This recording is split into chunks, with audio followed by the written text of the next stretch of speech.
목사님이라는 분이 계십니다. 저도 아주 존경하는 분입니다. 얼마 전에 소천하셨어요. 존 파이퍼, 존 메가더, 팀 켈러 뭐 이렇게 아주 많은 존경받는 분인데, 팀 켈러 목사님, 존 메가더 목사님은 이제 천국 가셨고 존 파이퍼 목사님이 남으셨어요. 이분이 살아계실 때 교회에 10살짜리 여자아이, 이름이 이자벨라라는 아이가 예배당에서 이제 목사님께 질의응답, 신앙에 대한 궁금한 거를 묻고 대답하는 시간에 10살짜리 이자벨라라는 아이가 앞에 나와서 마이크에 딱 서서 목사님께 질문했어요. 목사님, 어린이가 자신이 구원받은 크리스찬이 되었는지 아닌지를 어떻게 알 수 있나요? 라는 질문이었어요. 저도 어렸을 때 이게 참 궁금했고, 사실 뭐 우리도 지금 궁금할 거고, 내가 진짜 죽으면 천국 갈 수 있나 이런 질문. 또 저희 딸도 요즘에 이거 궁금해 하더라고요. 10살짜리 아이가 웃으면서 아주 사랑스럽게 물었어요. 존 메가더 목사님은 그 아이에게 아주 인자한 미소를 띄우면서 내가 먼저 너에게 좀 물어볼 게 있다, 대답해봐 하시면서 이렇게 물으셨어요. 너는 예수님이 하나님의 아들인 것을 믿니? 그러니까 아이가 yes 그래요. 예수님이 이 세상에 오셔서 죄 없는 삶을 사셨고 십자가에 죽으신 것을 믿니? 아이가 yes. 예수님이 너와 나의 죄 때문에 죽으셨고 부활하신 것을 믿니? 아이가 또 yes. 예수님이 너의 주인이니? 아이가 다 예스라고 하자 목사님이 말하세요. 이 모든 것에 대답할 수 있다면 너는 크리스찬이었다. 그러면서 또 물으세요. 너는 예수님을 사랑하며 예수님을 높이고 싶고 예수님을 막 찬양하고 싶니? 그러니까 아이가 yes. 그리고 마지막으로 이렇게 물으세요. 너는 성경을 읽고 싶니? 그러자 아이가 머뭇거려요. 대답 못하는 거예요. 10살짜리가 성경 읽기 쉽지 않잖아요. 그러니까 막 사람들이 다 웃어요. 그러니까 목사님도 웃으면서 그래, 네 나이 때 읽기가 좀 어렵지. 내가 질문을 바꿔줄게. 누가 너에게 성경을 읽어주면 좋겠니? 그러니까 그 아이가 yes라고 해요. 존 메가더 목사님 말하십니다. 거듭나지 않은 사람들에겐 이런 열망이 없다. 이런 갈망이 없다. 주님을 사랑하고 주님을 높이고 싶은 갈망이 있는 이유는 주님이 나를 거듭나게 하셨기 때문이다. 앞으로 너에게 이런 열망과 갈망은 점점 더 클 거야 라고 말하시더라고요. 저는 여러분에게도 이런 열망이 더 커져가길 축복합니다. 오늘 본문은 이런 예수님을 향한 열망과 갈망이 최고조에 이르렀을 때 내 삶이 어떻게 되는지를 예수님이 하신 말씀이에요. 우리가 너무 잘 아는 이야기도 있는데 우리 먼저 25절 읽어봅시다. 시작. 어떤 율법교사가 일어나 예수를 시험하여 이르되 예수님이 파송한 70명의 제자들이 돌아와 전도 복원을 하고 예수님께 이야기를 들을 때 한 율법교사가 갑자기 일어나요. 그리고 이렇게 말합니다. 예수님, 어떻게 해야 영생을 얻을 수 있습니까? 이 율법교사는 율법 전문가, 구약 전문가로 서기관이라고도 표시되는 사람이에요. 이 사람이 아까 그 이자벨라처럼 어떻게 해야 영생을 얻을 수 있냐고 묻는 거예요. 그런데 다른 게 있어요. 이자벨라는 순수하게 정말 내가 구원받을 수 있냐고 궁금했지만 이 율법교사는 오늘 25절에 시험하기 위해 질문했다. 헬라어로 에크페이라주라는 말인데 성경에 4번 나오는데 전부 다 아주 악한 생각을 하는 질문을 뜻해요. 아까 10살짜리 이자벨라랑 다르게 이 사람은 이 구원론을 가지고 예수님을 공경에 빠뜨리려는 거예요. 왜냐하면 당시 율법교사나 종교주의자들은 구원을 얻으려면 구약의 모든 율법과 전통을 준수해야 한다고 했지만 예수님은 아니다. 노력으로 되는 게 아니다. 예수님을 믿고 하나님의 아들인 나를 인정할 때 오직 믿음으로 구워진다고 했죠. 그러니까 이게 상반된 거예요. 그래서 예수가 이 다른 구원론을 말할 때 예수님을 신성모독으로 몰아가서 죽이고자 하는 아주 교활하고 악한 의도로 질문하는 거예요. 예수님도 그걸 다 아셨죠. 그래서 말씀하십니다. 우리 26절에서 28절 읽어봅시다. 시작. 예수께서 이르시되 율법에 무엇이라 기록되었으며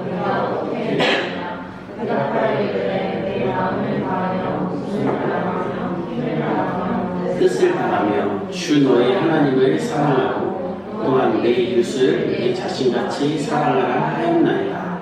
예수께서 이르시되 이를 행하라 그러나 살리라 하니라. 이 예수님의 말씀을 원문으로 보면요, 뉘앙스가 야 왜 묻냐 너 다 알잖아 이거예요.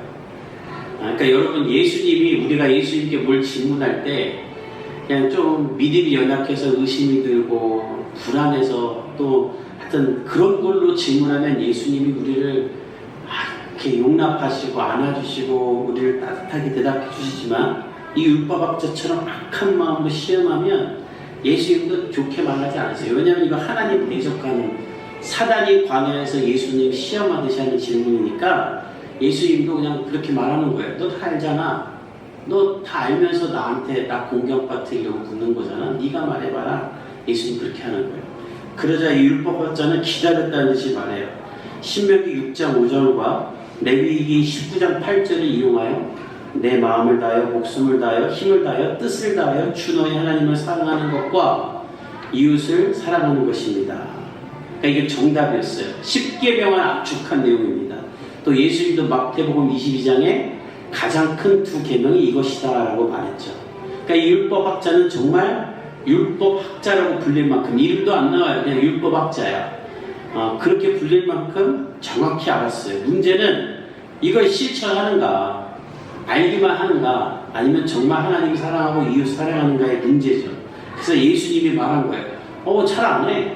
아는 대로 좀 살아라. 그러면 너 영생 얻을 거다라고 말해요. 근데 그러자 이 사람은 여기서 멈추지 않고 예수님께 또 묻습니다. 아주 중요한 구절이에요. 29절 읽어봅시다. 시작. 그 사람이 자기를 옳게 보이려고 예수님은 이 사람과의 대화를 끝냈는데, 잘 아는구나, 아는 대로 해라 했는데 멈추지 않고 또 질문해요. 왜냐하면 자기를 의롭게 하기 위해서, 원문에 보면 자기의 의로움을 드러내기 위해서. 예수님 옆에 사람들이 많았죠. 그 많은 사람들 앞에서 나는 이 두 계명을 다 지키는 영생을 얻을 자격을 취한 사람이라는 것을 나타내기 위해서 이 이야기를 하는 거예요. 자기를 의롭게 보이려고. 이 구절이 중요한 이유는 이 구절로 말미암아 아이러니하게도 이 사람은 영생을 얻을 자가 아니라는 것이 나타나기 때문입니다. 여러분, 이 사람이 지금 누구 앞에서 누구와 대화하고 있습니까? 거룩하신 하나님의 아들 예수 그리스도예요. 근데 그분 앞에 나의 의로움을 드러내려고 한다는 것은 이 사람은 예수님이 누군지 모르고 내가 누구인지 모르는 사람이에요. 여러분, 거룩하신 예수님 앞에 우리가 서면 가장 먼저 일어나는 일이 무엇인지 아십니까? 죄로 가득한 내가 보이는 거예요. 나의 의로움을 드러낼 게 하나도 없음을 보이는 게 예수님 앞에 선 인간이 경험하는 거예요. 근데 이 사람은 그게 없어요. 예수님 앞에서 나의 의로움을 보이려고 해요. 자기가 죄인인 줄 모르는, 구원받을 자격이 없는 사람이기 때문이에요. 여러분, 예배를 잘 드리는 사람이 어떤 사람인지 아십니까? 이 사람 정말 오늘 예배 잘 드렸다. 이 사람 예배에 성공했다. 우리가 어렸을 때부터 그렇게 듣던 예배의 성공이 무엇인지 아십니까? 예배를 드리면서 내 안에 더러움을 보는 거예요. 진짜 예배를 드린 사람은 하나님의 말씀을 들을 때 내 안에 가식과 죄가 보이면서 얼굴이 화끈거리고 나는 왜 이 모양일까가 일어나는 나의 실망이 일어나야 하는 거예요. 그게 예배 잘 드리는 거예요. 그리고 그것이 하나님이 기뻐하시는 예배입니다. 왜냐하면 그런 일이 일어날 때 이런 나를 위해 십자가에 달려 죽으신 예수 그리스도가 얼마나 큰지를 깨닫게 되기 때문이에요. 여러분, 왜 싸우고 나면, 화내고 나면 예배를 드리기 어려운지 아세요? 왜 집에서 부부싸움하고 나면 교회 그날 안 가기로 결단하는지 아세요? 싸움이라는 건 나의 의로움을 드러내다가 서로 부딪히는 거잖아요. 네가 잘못했다, 내가 잘났다. 그리고 막 서로 욕하고 싸우다가 결국 서로 내가 잘났다고 끝내는데 교회 가면 어떻게 돼요? 예배 드리면 어떻게 돼요? 그렇게 나 잘났다고 주장하던 것이 예수 앞에서 나의 죄로 거꾸로 보여지니까 그거를 인정 안 하려면 그냥 그날 교회 안 가야 되는 거예요. 여러분, 예배는 나의 더러움과 수치가 수면 위로 올라가는 것입니다. 그게 성령이 하시는 일이에요. 예배 드리고 나면 자존감이 올라가는 거 아니에요. 예배 드리고 나면 나의 더러움이 보여야 돼요. 그리고 그런 나의 더러움과 수치 가운데 이런 나를 위해 죽으신 예수 그리스도의 사랑이 얼마나 큰지를 깨닫게 되면 그때 성령께서 우리를 안아주시고 그럼에도 불구하고 우리를 위해 복음이 있음을 발견하게 되는 거예요. 전 여러분들이 이런 예배 드리기를 예수님의 이름으로 축복합니다. 그래서 여러분 예배 드릴 때 막 내가 수치스럽고 내가 실망스러우면 그때 여러분 그때 난 이것밖에 안 되고 그냥 끝내버리면 그건 사단에게 여러분 속는 거예요. 나의 수치와 부끄러움이 몰려올 때 이렇게 고백하는 거예요. 예배 가운데 주님, 저는 이 모양 이 꼴이어서, 저는 이렇게 구제불능이어서 예수님이 필요해요. 그래서 예배 드리러 나왔어요. 예수님, 나를 도와주세요. 그러면 그때 성령이 임하고 그때 여러분에게 구원과 하나님의 역사가 일어나는 거예요.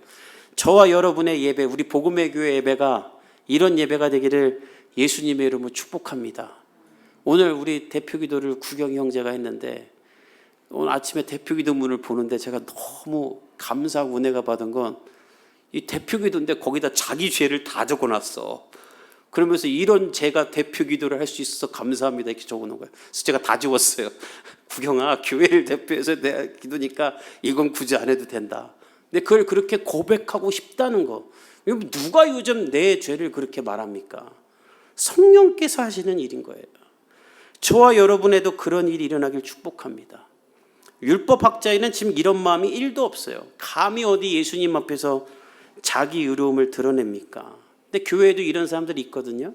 이런 사람들의 특징, 은혜가 없고 찬송이 없고 기도 안 하고 비난과 비판만 한다는 거예요. 저는 여러분들 중에 율법학자 같은 사람들 하나도 없길 바라고, 예배 중에 자신에게 실망하여 예수님의 사랑을 경험하는 사람들이 있길 바랍니다. 그것을 통틀어 우리는 은혜라고 하는 거예요. 왜냐하면 이거는 신비이기 때문에. 죄인을 사랑하는 예수님의 은혜, 자격이 없는 나를 사랑하는 예수님의 사랑, 이거를 무슨 단어로 표현하겠어요? 그래서 은혜라고 하는 거예요. 도대체 나 같은 사람을 왜 예수님이 사랑했을까? 이건 어떤 단어로도 표현할 수 없다. 그냥 은혜. 이 은혜가 우리에겐 있고 율법학자에게는 없는 거예요. 그러니까 예수님께 이렇게 질문하죠. 근데 우리 좋으신 예수님은 이 은혜 없는 사람에게 은혜를 알리고자 오늘 우리가 너무나 잘 아는, 예수 안 믿는 사람도 다 아는 선한 사마리아 이야기를 하시는 거예요. 우리 30절에서 32절 읽어봅시다. 시작. 예수께서 대답하여 이르시되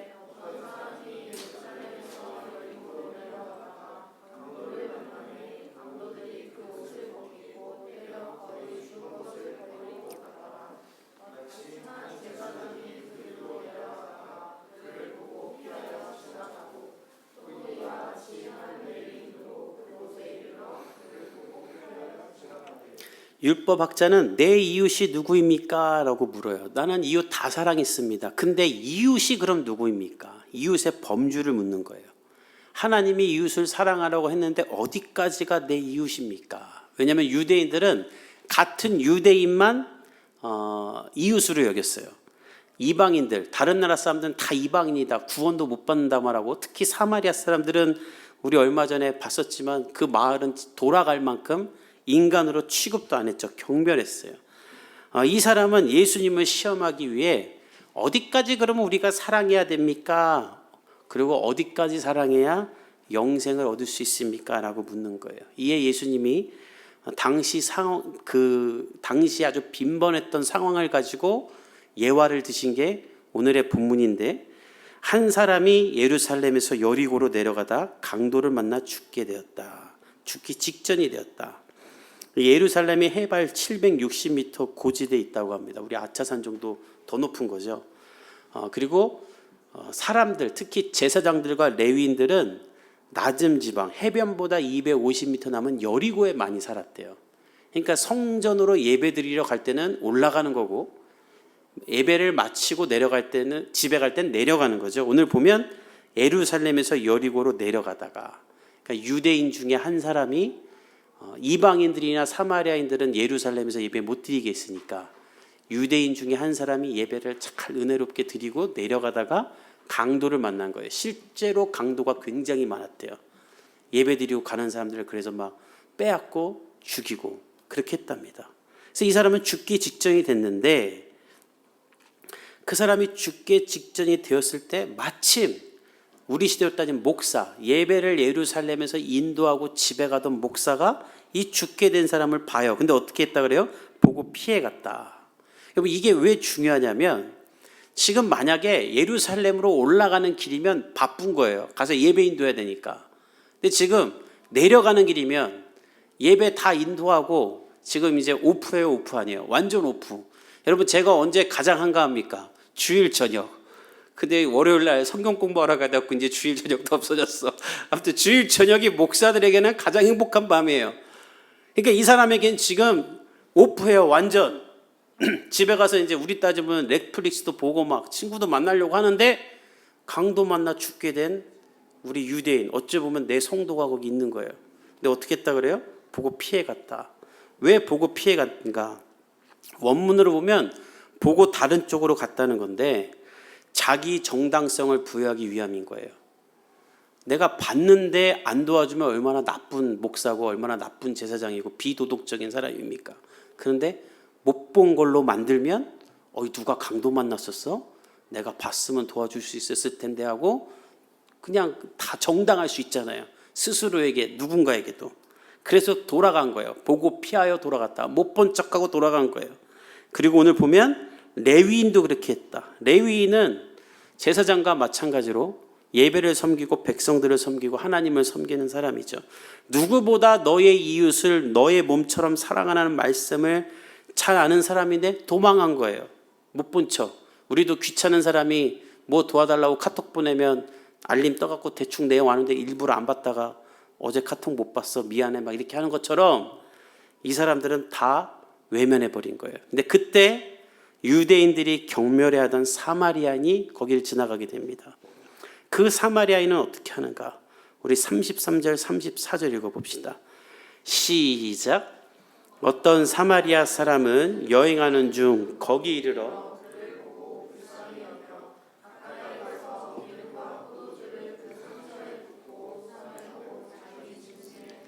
주막으로 데려가 가서 돌보아 주니라. 제사장과 레위인은 보고 도망갔지만 이 사마리아인, 유대인들이 개보다 못한 사람으로 취급하던 사마리아인은 보고 불쌍히 여깁니다. 그리고 가까이 가요. 그리고 기름과 포도주, 당시에 기름과 포도주는 상처를 소독하는 데 썼다 그래요. 그리고 붕대를 갖고 다녔답니다. 비상시 용품으로. 그걸로 다 싸맨 다음에 자기 짐승에 자기가 타고 다니던 짐승에 이 사람을 싣고 일면식도 없는 이 사람을 위해 주막으로 가요. 주막은 여인숙을 말하는데 아마 100년 전 선교사님들이 우리나라 상황에 맞춰서 주막이라고 한 것 같아요. 그리고 거기다 눕히고 이 사람을 돌봅니다. 그런데 35절에 보면 이 사람이 아주 바빴던 사람인 것 같아요. 우리 35절 읽어봅시다. 시작. 그 이튿날 그가 주막 주인에게 데나리온 2를 내어주며 이르되 이 사람을 돌보아 주라. 비용이 더 들면 내가 돌아올 때에 갚으리라. 이튿날은 하룻밤이 지난 그 다음날 새벽을 봤는데 새벽같이 일어나서 이 사람은 나가야 되는 거예요. 그러니까 엄청 바쁜 사람이에요. 제사장이랑 레위인은 바쁜 일 끝나고 집에 가는 그 한가로울 때도 안 도와줬지만 이 사람은 지금 새벽같이 일어나서 길을 떠나야 되는 아주 바쁜 사람인데도 불구하고 이 사람을 도와줬고 떠날 땐 뭐라고 하냐면 2데나리온을 줬다는데 역사가들에 의하면 2데나리온은 당시 숙박비 최대 2달까지 머물 수 있는 엄청난 숙박비예요. 이걸 다 주고 이 사람 죽기 직전에 사람이니 돈 없다고 내쫓지 말고 2달 동안 돌보아 주라는 거예요. 내가 돌아와서 돈이 부족하면 더 줄 테니 이 사람을 도와줘라. 이렇게까지 아무 상관없는 사람을 도와줘요. 이 이야기를 하신 다음에 예수님 말씀하세요. 36절 37절 읽어봅시다. 시작. 내 생각에는 이 세 사람 중에 누가 강도 만난 자의 예수께서 이르시되 가서 너도 이와 같이 하라 하시니라. 예수님은 물으세요. 누가 강도 만난 자의 이웃이냐? 이게 가장 중요한 질문인데 여러분 선한 사마리안 이 아이는요 좋은 일 해라 착한 일 해라 선하게 살아라는 말이 절대 아닙니다. 너의 이웃이 어디까지냐는 걸 묻는 거예요. 예수님은 물으세요. 누가 너의 강도 만난 자의 이웃이냐? 근데 이 사람이 뭐라고 해요? 자비를 베푼 자다. 이렇게 말한 이유는 사마리아라는 말도 하기 싫은 거예요. 사마리아인들을 너무 싫어해서. 우리가 일본 사람 옛날에 일본 사람이라 안 하고 막 말하기 좀 그런데 다른 일본을 지칭하는 말이 얼마나 많아. 그렇죠? 그런 것처럼 자비를 베푼 자이니라. 왜냐하면 이 사람에게 이웃은 우리 유대인이거든. 예수님은 말하세요. 너도 이와 같이 하라. 이것이 영생을 얻는 일이다. 예수님은 오늘 말하는 거예요. 제사장과 레위인이 이 강도 만난 사람을 보고도 그냥 지나칠 수 있었던 이유는 남이기 때문이다. 만약 자기 형제였다면 그냥 지나쳤겠느냐? 그냥 지나쳤다면 평생을 얼마나 죄책감에 시달렸겠느냐? 그러나 못 본 척하고 그냥 지나가도 괜찮고 아무렇지도 않을 수 있는 이유는 강도 만나 죽은 사람이 나랑 아무 상관없는 사람이기 때문에 그런 것이다. 여러분, 이것이 우리에게 이 시대에 얼마나 중요한 메시지인지 아십니까? 왜 이 사회가 날이 갈수록 악해지고 무정해지고 타락해집니까? 왜 우리가 대표기도 시간에도 우리 아이들 유괴당하지 않게 달라는 기도까지 해야 되는 시대까지 왔습니까? 이 사회가 전부 다 제사장 레위처럼 내 이웃이 내 가족, 내 새끼, 내 친구로 다 축소되기 때문이에요. 나머지는 전부 다 남이고 다 경쟁상가고 상관없는 사람이에요. 그러니까 맨날 뉴스에 부조금을 얼마나 내야 되냐, 쟤는 내 결혼식 안 하는데 나는 가야 되냐, 이딴 소리도 올라오는 거예요. 그러면 지금 우리가 이사갈 성수동에 뭐가 화제인지 아십니까? 장애인 학교를 지으려고 하는데 동네 주민들이 반대한다는 거예요. 성동구가 명품 도시가 되고 있는데 이런 학교가 들어오면 되냐? 정말 명품 도시면 거기에 장애인 학교가 있어야지. 남이니까 그런 거예요. 남이니까. 자기 새끼 중에 하나가 불편했으면 그랬겠습니까? 그 주민 사람들이. 오늘 예수님은 선한 사마리안 비유를 통해 이웃 사랑해라는 말이 아니라 오늘 하나님 앞에 하나님의 사람이라고 말하는 너는 어디까지가 이웃이냐는 거예요. 피 한 방울 안 섞였지만 나랑 다른 나라 사람이지만 가난과 굶주림과 핍박과 분쟁과 전쟁에 사는 아이를 보며 너는 그 아이들을 나의 이웃으로 삼고 돌보고 사랑하고 기도해주고 있느냐? 예수님이 그것을 오늘 우리에게 묻는 거예요. 그리고 그 마음이 있다면 너는 영생을 얻은 자이니라. 왜? 예수 그리스도의 구원의 은혜가 있는 사람은 그걸 안 하고 견딜 수가 없기 때문이에요. 사랑하는 성도 여러분, 저는 여러분들의 이웃의 범위가 이 선한 사마리아 사람과 같이 넓어지기를 예수님의 이름으로 축복합니다. 우리는 마땅히 그래야만 하는 사람이에요. 왜냐하면 우리가 그 사랑을 받았기 때문에. 대한민국이 어떻게 이렇게까지 잘 살게 되었습니까? 100년 전에 우리랑 피 한 방울 안 섞였지만 목숨 걸고 이 나라에 와서 전염병 걸로 죽고 자기 아이들, 여러분 양화진 제가 가려고 하는데 양화진 가면요 인펜트라는 무덤이 있어요. 영아예요. 선교사님들의 아이들이 태어나자마자 그냥 출산과 동시에 1살도 안 돼서 죽은 아이들이 얼마나 많은지 그 무덤이 아예 그냥 이 플라츠 뭐라 해야 되지? 그냥 한 구역이 있어요, 아예. 그렇게 자기 핏덩이를 묻으면서도 이 땅에 와서 학교와 병원을 짓고 교회를 짓고 그렇게 이 나라를 살린 거예요. 우리나라를 자기 이웃으로 품고. 근데 지금 100년이 지나 그들이 세운 학교와 병원과 교회가 나만 잘 먹고 잘 살려고 가는 집단이 변해버렸어요. 심지어 우리나라 사람도 힘든데 무슨 다른 나라 사람 돕냐, 이렇게 무지하고 무식하는 말을 하는 사람들도 있어요. 그런 이 시대 가운데 예수님은 우리에게 말하세요. 너에게 예수 그리스도를 경험한 믿음과 영원한 삶에 대한 열망이 최고조로 이르렀다면 너는 누군가를 위해 희생하고 섬기는 삶을 살게 될 거야. 너희 이웃이 넓어질 거야. 영생이 있는데 뭘 더 가질 필요가 있어요. 천국 가서 내 도움 받아서 이 땅을 살았던 사람 만날 생각하며 더 베풀어야지. 여러분, 우리 기독교와 세상과의 차이점이 무엇입니까? 세상은 끊임없이 높아지려고 하고 높아지라고 하고 섬김을 받고 권력을 쟁취하고 군림하려고 합니다. 인생 한 번인데 그거 한번 해봐야 되지 않겠냐예요. 벤츠 한번 타봐야 되지 않겠냐예요. 그러나 예수님은 낮아지고 섬기라고 하세요.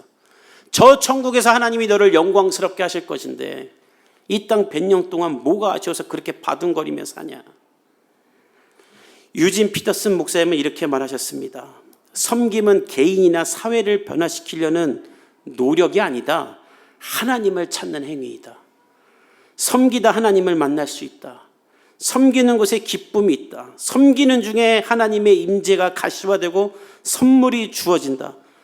자녀를 돌보는 엄마에게 자녀가 곧 기쁨이므로 따로 보상이 필요 없는 것처럼 이웃을 섬기는 이들에게도 자기가 섬기는 대상이 곧 보상이 된다. 사랑하는 성도 여러분, 오늘 이 주일 아침에 여러분의 이웃이 더 넓어지기를 예수님의 이름으로 축복합니다. 내 자녀가 내가 난 내 새끼만 내 자녀가 아니기를 축복합니다. 내 아이 더 잘 먹이고 잘 입히려고 할 때, 야, 우리 집 아이는 그래도 우리 집에 태어나서 이렇게 잘 먹고 잘 입고 풍족한데 부모 없이 태어난 아이는 얼마나 힘들까? 부모가 감옥 가 있는 아이들은 어떨까? 여러분 안에 이 마음이 있어야 돼요. 이 마음이 있어야 돼요. 그거 하나님 기뻐하는 거예요. 그게 오해하지 마세요. 다 양보하고 죄책감 가지려는 게 아니에요. 절대 아니에요. 지난주에 제가 우리 성현이랑 공원에 갔는데 모래놀이 하는 데가 있어요. 모래놀이를 너무 좋아해요. 얘는 바다 가도 바다 안 들어가요. 모래만 해요. 근데 모래놀이 하는 거 선물 받아서 처음 오픈해서 아이가 놀고 있는데 어떤 엄마가 와서 성현이가 이제 막 오픈해서 노는데 이거 안 쓰는 거 삽 하나만 빌려주려고 자기 딸을 빌려주려고 하는 거예요. 근데 제가 보고 있다가 안 된다 그랬어요. 오늘 처음 선물 받은 거고 애가 처음 여는 건데 안 됩니다. 죄송합니다. 다음에 빌려드릴게요. 근데 끝나고 제 아내가 왜 안 빌려줬냐고 물어보는 거예요. 그러면서 이렇게 말했어요. 그 엄마가 여원이 집라임 탈 때 안 도와줘서 안 준 거야? 그러는 거예요. 나 그렇게 쪼잔한 사람 아닌데. 그래서 아니야. 만약 그 분의 딸이 성현이한테 빌려달라고 했으면 내가 같이 놀라고 했을 거야. 혹은 그 엄마가 나한테 빌려달라고 했으면 내가 성현이한테 성현아 저 친구도 같이 놀래라고 말했을 거야. 그런데 어른이 애에게 가서 그걸 빌려달라고 하는 건 그건 빌려달라는 게 아니다. 뺏는 거다. 강압적이다. 폭력적인 거다. 그걸 우리 아이에게 양보하라고 말할 수는 없는 거다. 제가 어렸을 때 그런 걸 많이 경험했거든요. 교회에서 두루마리 휴지까지도 내 걸 뺏어가. 진아야 부족하다. 네가 목사님 아들이니까 다 뺏어가. 그래서 제가 중학교 2학년 때 결단했어요. 나는 교회에서 주는 그 어떤 것도 받지 않겠다. 부족하면 가져갈 거. 하나님이 목사 되기 좋게 그때부터 훈련시키신 것 같아. 여러분 그렇게까지 막 여러분 자식들 거 줄 것도 안 주면서 주라는 게 아니에요. 다만 여러분 안에 예수의 마음이 있어 여러분의 이웃이 넓어지고 이웃을 섬기면서 여러분이 예수님을 만나라는 거예요. 전 여러분이 그렇게 되기를 예수님의 이름으로 축복합니다. 제가 지난주에 시흥에 있는 교회에서 설교를 했는데 주일 마치고 1시간 반을 갔는데 이제 밥 먹을 시간이 없었고 편의점에서 2,500원짜리 참치김밥 하나 먹고 그냥 설교했어요. 근데 끝냈더니 어떤 분이 카드를 주셨어요. 뭐든지 다 드시라고. 근데 제가 그거 안 받았어요. 그리고 이 교회 찬양팀 주십시오. 찬양팀 먹게 해주십시오. 그리고 사례비 주셨는데 집에 가는데 어떤 왜소한 여자아이가 이렇게 가요. 봤더니 목사님 딸이야. 제가 전화번호 달라 그랬어요. 그래서 제가 받은 사례비의 상당수를 걔한테 용돈을 줬어요. 아빠가 목사라도 고생이 많다. 그리고 나머지 다 뭐 헌금 내고 11조 내고 다 없앴어요. 너무 기뻐요. 제 딸도 목사 딸이라 그 딸 줄 거 제 딸한테 줄 수 있고 그 목사님이 저보다 사례비 많이 받고 넉넉하지만 제가 왜 그렇게 다 줬는가. 그때 기쁨이 있는 거예요. 그때 위로가 있는 거예요.